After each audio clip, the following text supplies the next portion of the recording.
à peine annoncée, la date du 28 décembre prochain, proposée par la Commission électorale nationale indépendante, CENI, pour la tenue des législatives, fait l'objet d'une polémique laissant apparaître des dissensions au sein de l'institution que dirige Maître Salifou Kébé.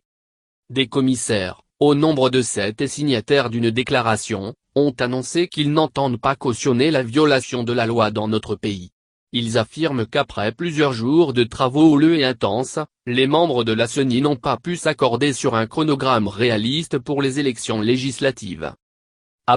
Un travail technique objectif avec la présence de la quasi-totalité des commissaires et plusieurs assistants techniques de la CENI a été effectué et il est apparu que les élections législatives ne pouvaient être organisées qu'au mois de mars de 2020 »,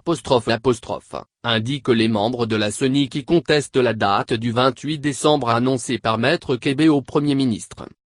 Selon eux, le président de la CENI, soutenu par certains commissaires, compte imposer une date dans l'année 2019, dans le seul objectif de respecter la déclaration du président de la République, invitant les acteurs impliqués dans l'organisation des législatives à redoubler d'efforts et d'ardeur dans le travail pour que ces élections se tiennent dans le courant de cette année. Il rappelle qu'à l'issue de la retrait de Kindia,